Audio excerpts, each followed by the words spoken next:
Our next speaker is, I'm really excited to hear him speak. I had a chance to connect with him out front.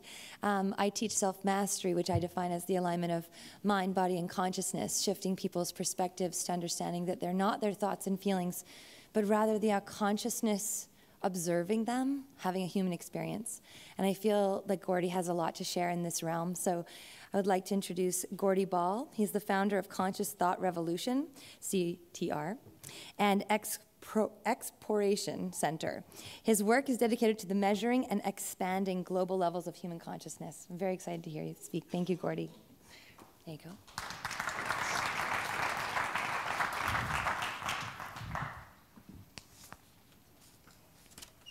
So I'm here to deliver a message from the universe. That message is why we need a conscious thought revolution and how we can start it right here, right now. But first, I want to make note that this is not intended to be a regular 15-minute presentation, but rather an exploration of consciousness. And so I want to invite you on this exploration right now.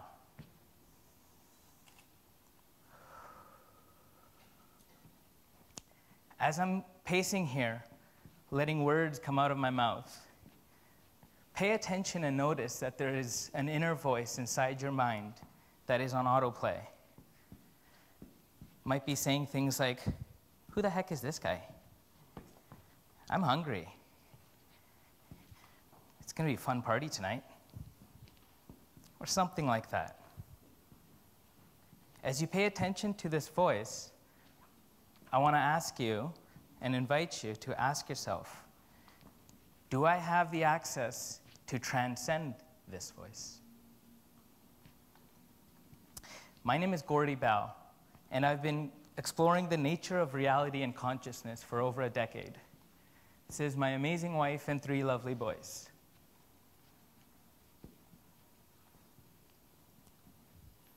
So, the questions that have led me to explore the nature of reality and consciousness is, do I have a purpose? If so, what is our purpose? In other words, why do we exist? And so through my understanding, I believe that we do indeed have a purpose. And a lot of the amazing speakers have spoken about this today. And that purpose is to accelerate the evolution of consciousness. So that begs the question, what is consciousness?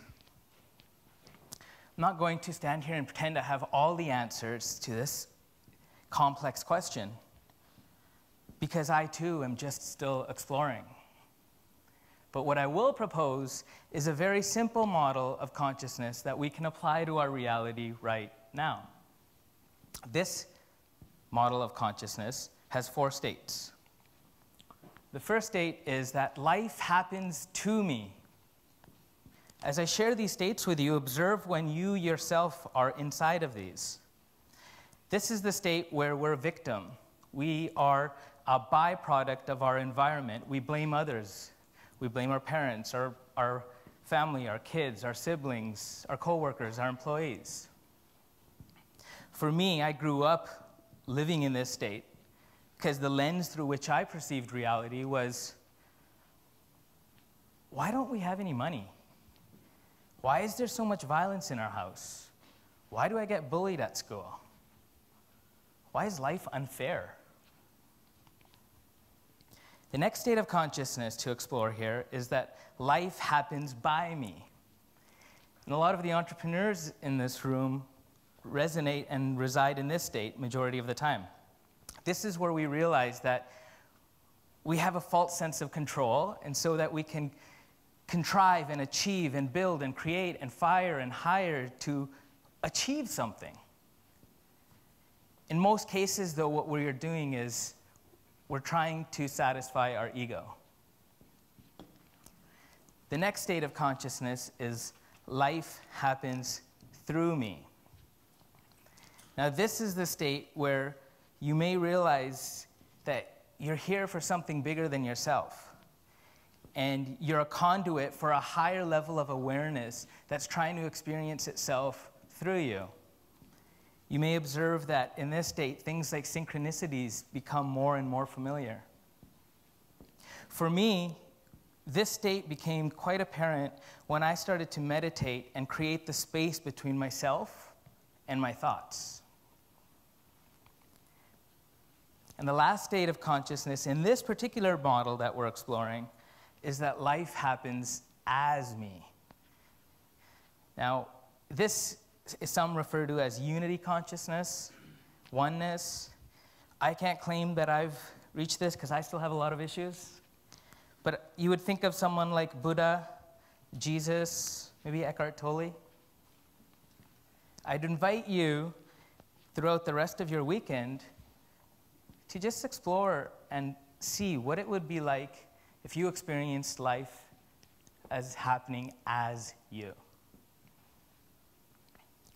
So you can start taking note that the reality that we create and observe is through the lens through which we perceive it.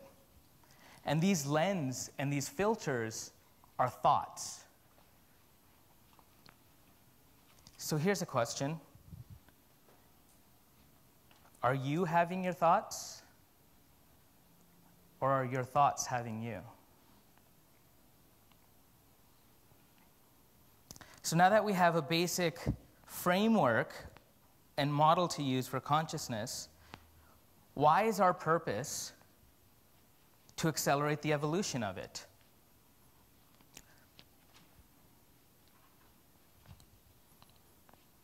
Let's take a look at the state of affairs of our world.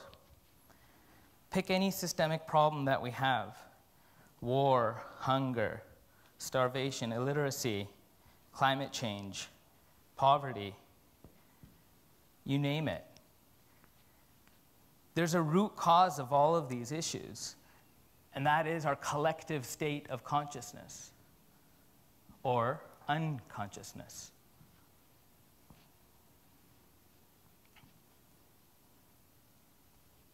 This is why we must start a conscious thought revolution. So how do we do this?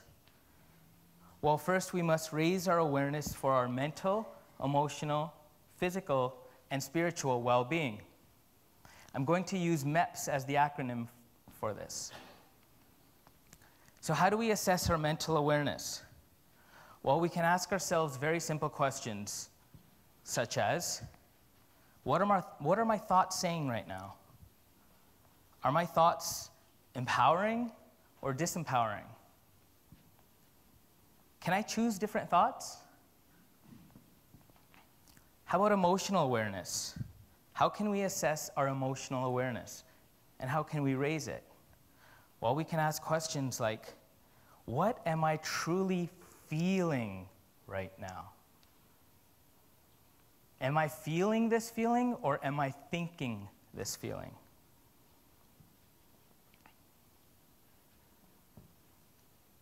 And do I realize that my thoughts are influencing my feelings? Physical awareness. How do we assess that? This is something that I've neglected for many years, and I'm starting to pay some really close attention to. So how can we assess this? We can ask ourselves questions like, what am I doing with my body? Am I nourishing it? Am I feeling connected to nature by it? And am I aware that the thoughts that I'm having are influencing the emotions I'm having, and those are influencing my physical health in this moment? And we can raise our spiritual awareness. How do we assess that? What is spirituality? I feel like that's such a loaded term right now. So I'm going to keep it simple and say that spiritual awareness is the quality of connectedness to yourself, the others, and the natural world around you. So questions you can ask to assess your spiritual awareness is, what is my purpose? How connected am I to myself and others? Am I in the presence of gratitude? Am I in the presence of love?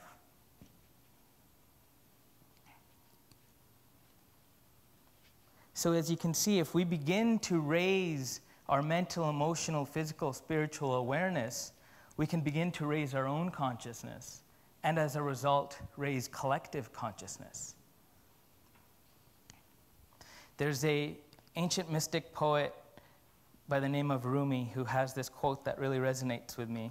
It's, "Yesterday I was clever and I tried to change the world. Today I am wise and I'm changing myself."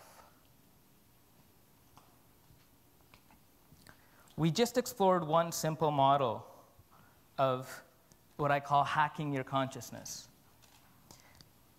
If you would like to learn more, I'd be happy to share some of our research that we've done. And we have a document that has 12 scientifically proven ways to hack your consciousness. Feel free to shoot me an email, g@ctr.com, put love in the subject, and I'll make sure we get that to you. I would be remiss if I didn't talk about the role of technology in consciousness, which a lot of our amazing speakers have done so well. This next 10 years is like no decade in the history of humanity. The very fabric of our existence is going to change because of the exponential technologies that are emerging. Whether it's blockchain, robotics, AR, VR, nanotechnology, you name it. Now, if we don't begin to raise our own and collective consciousness faster than the rate that these technologies are being developed, they will begin to use us instead of us using them. Elon Musk has been warning us of this for over a year. But there is hope. And that hope is our children. Our children are the future, and they are the source of our awakening. And I fundamentally believe that shifting the education paradigm from a fear-based paradigm to a love-based paradigm is the single most important thing we can do. Inside of that, we need to help our young minds discover their purpose and passion by connecting back to nature and developing healthy relationships to exponential technology. By being connected to nature, our young minds will have that visceral connection to spaceship Earth and then learn to use and develop these technologies to save us and our planet instead of hurt it. I'm spending a lot of my time, talent, and treasure towards this specific mission, and I'm going to show you a really quick video of what we're up to. This is Brittany. These are her parents and her extended family, and the warm community with whom she lives.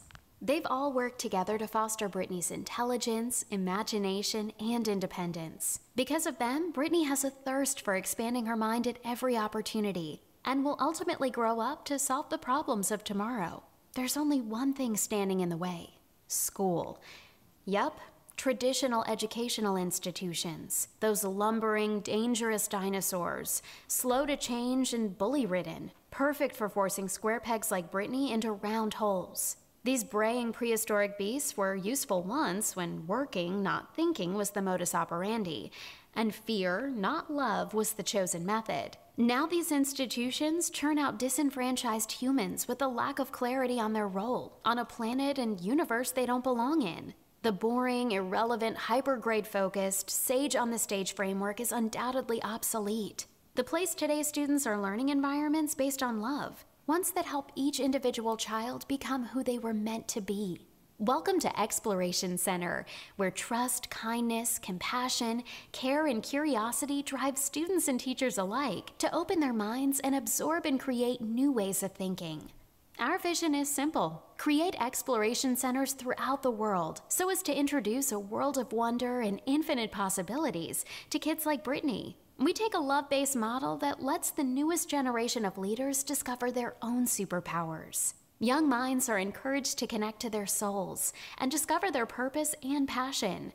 Our students reconnect to nature while developing healthy relationships to exponential technologies that will shape their lives. Tech like 3D printing, augmented reality, decentralized currency, and more, all while expanding their consciousness. We're ready to bring people like Brittany curiosity enticing, critical thought enhancing, imagination exploding transformational learning experience. Want to help? Just shoot us your name and email and we'll keep you in the loop. Then follow us on Facebook.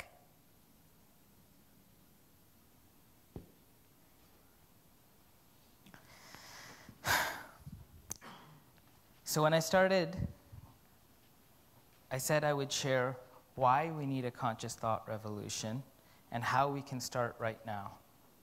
So I'm going to invite you to close your eyes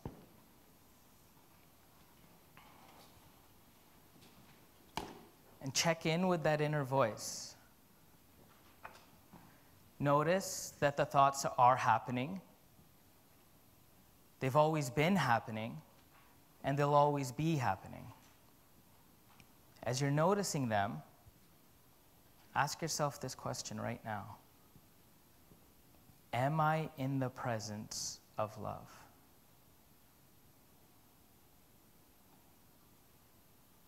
If you are, then let it lead you. If you're not, then let's take another deep breath of gratitude. And know that we have the choice at any given moment to be in the presence of love.